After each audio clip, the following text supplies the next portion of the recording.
Dan to Dan, episode 9. Merge Serpo Dover Demon Nessie. And why is everybody running around naked? Let's talk about it.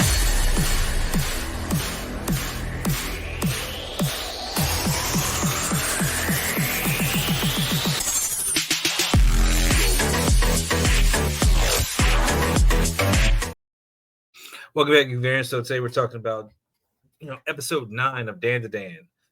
This one is picking up right where we left off, where we actually see acrobatic Silky back in action. The power has become part of Ira, and it is definitely something to see as far as her combat ability, which mainly revolves around kind of ballet dancing type stuff, just more or less dance moves with the kicks and stuff, as well as using the hair whip. So she's definitely going in and trying to get it done and get to work. She starts the episode off by pretty much starting to school everybody and to let them know, like, hey, she can't be touched, and she's just working her magic until eventually the aliens and the mantis shrimp kind of all gang up on her and be like, yeah, no, you can't do anything, and they kind of fling Okaroon to the side, who is, more or less ain't got no clothes on because they're trying to take his banana. So after she pretty much survives dealing with them, and basically she ends up kind of getting trapped. Okaroon's running around looking for clothes, trying to figure stuff out before he eventually transforms. He's just like screwed on fire like this. They end up getting, locked down. They can't do anything. Aliens are about to do what they do and take over. Momo ends up showing up, so she gets to the fight, and she basically suppresses the powers so that they can kind of transform and kind of get back to it and try to get the fight going again. What I did not expect to see, well, I did, but I didn't. The alien, pulls out his cable, and the mantis shrimp creature has not been able to get the job done. So he ends up using his cable to do something with the mantis shrimp to soup it up, infuse it some type of way, and that is able to go and do more damage, get scrapping a bit more, which is okay. We're back in the fight now. I gotta figure stuff out. During the process of this, we eventually get where Ira and Okaroon end up kind of having a dance fight, more or less. Like they're kind of doing some moves and stuff together, and they're dancing real close, kind of like start off with the waltz and just kind of go into some spinning kicks and everything. And they are putting work in on the mantis. Like they are working as a team pretty solid. Momo was not too happy about it. Obviously, she's got issues like, why are y'all so close? Because remember, Okaroon is still running around naked. So it's a bit of an issue for her. But as they continue to fight, Nessie ends up showing up. Nessie is the little, Godzilla-looking demon thing that was back in the room where Momo was hiding from. So this thing ends up showing up, but when it shows up, it starts to attack indiscriminately. Like it is not worried about anyone. So it ends up wrecking one of the aliens right off the bat. It's just like, yeah, no. I think the green one got taken out first. And it was like, yeah, no, we finna go. So again, it's a bunch. So he's scrapping, he's going at it, taking them out while everybody else is trying to get away. In the process of trying to get away, again, they're not moving very well in the water. Okaroon is unable to run because, again, Granny doesn't know how to swim. Neither does he, apparently. So they're just trying to figure it out as best they can. Well, no, I think he knows how to swim. Granny doesn't know how to swim because he's able to swim later on. Like literally a couple seconds later, he's able to swim away, but he can't swim while transformed. So that's a big problem for him being able to fight and get all the stuff done. So in the process is Ira gets incapacitated. She's knocked out, got a bunch of water in her lungs, and she's just kind of floating. So now they got to figure out how to save her and get her back on track before one of these creatures end up getting a hold of her. So Okaroon and Momo end up arguing. Of course, they're arguing about several different things, mainly what Momo is still mad about. Like, you was over top of that girl making out. I'm not happy about it. He's like, I knew you weren't happy about it. You won't even let me explain. So they keep going at it. It's a whole bunch of back and forth. But eventually, there's like, we got to get Ira and we got to get out of here and figure stuff out. So, but they can't really move through the water like that.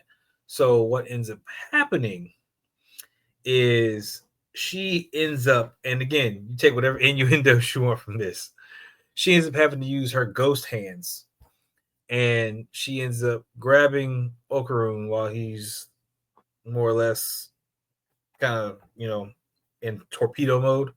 And she grabs him and squeezes him like a slippery fish and begins to squeeze him repeatedly, and more or less kind of how if you have, something wet, you squeeze it, what happens? It slips out of your hand, right? So that's more or less what she's doing, hand over hand.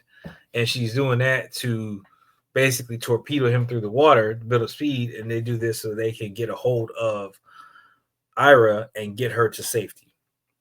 So they're doing this on repeat. And eventually they're able to get to safety in another room for a second. And they got to start figuring out, okay, what is it that we have to do to get this done, to defeat this thing? While they're trying to figure that out, one of the mantis, shrimp thing eventually sees one of its creators and is like, I almost had a master. I'm trying to get him, but find out that it's just a head because that one, which was I think the purple one, was destroyed. So it's just a head that's floating there. So now the red one's all that's left, and the red one's like, well, we got to figure this out. And he ends up pulling out 2 cables. And what it does is he takes the mantis shrimp and he takes Nessie and he fuses all of them together in one shot to create the Serpo Dover Demon Nessie. Like, that's what this is. And now that's what's hunting them. So now it's got the mantis shrimp claws. It's got the neck with the blast, so they're like charging up and coming out. So it's like a kind of like a puffer fish kind of thing. Yeah. So now this thing is coming hardcore to make up for its deficiencies of being unable to get certain things done as quickly as they wanted to. So they got to make up for the lack of speed or the lack of inability to breathe underwater, which is what the mantis shrimp was having issues with. So either way, they're all merged up. They're ready to go. Momo was like, okay, we got to be able to move and we got to be able to fight this thing. So what's the best way to fight this thing? It's going to be in the water. We got to do it. So guess what? We got to get rid of this clothing because it's going to hinder us. And we've got to all go in. Ira, of course, protesting, but Momo was like, I don't care. Get rid of it. We got to go. We don't have time for this. So they strip and they get in the water. And they go in there and they go to fight the creature. Now, as they're trying to fight the creature, they are not, doing very well, but they got to figure out how to deal with the blast and how to deal with the pincer shrimp. So the blast, of course, is like, we got to just cut the neck, do something, right? Anything that would choke it out, stop it from breathing or whatever in that neck area is going to be what's going to keep that blast from coming. But we still got to worry about the claws. So what they end up doing with the claws is Momo ends up kind of baiting it, the whole just bring it, just kind of bring their thing. And it goes in for the attack and it goes in for a double pincer move. But again, something that happens with mantis shrimp, again, doesn't use its full power. It's more powerful in the water than it is out of water. So it ended up basically kind of shooting a blast towards Momo and basically ended up backfiring and shattering its own arms because it backfired. So once it backfired, then it was shutting up to go and do its little, blast from his neck. And it was setting up everything. And that's when Ira comes in with acrobatic silky and wraps the neck up, causes it to pretty much implode on itself.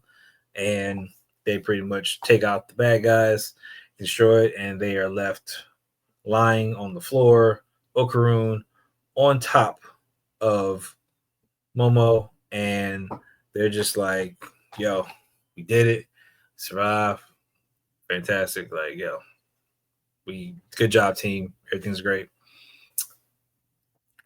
Remember, they were in school when all this happened, so everyone was in school, but everyone disappeared. Well, now the monsters are gone, everyone comes back. So they see Okaroon lying on top of Momo with no clothes on. And of course, they're like, oh crap. And they start to bolt. And then we see Ira come from around the corner, also with no clothes on. And they're all running away from everybody else at school. And it looked like somebody was being a bit creepy on the left side of the screen. So yeah, wild episode. Definitely enjoyed the fight scenes. Again, the fights are always fun. But yeah, they were just running around trying to survive in the most awkward way possible during this episode. But otherwise, solid episode. It kind of left off there. Not really a cliffhanger type episode. Don't know what's going to happen next, what they're going to get into. Maybe a little bit more between Momo and Ira because of the events that transpired.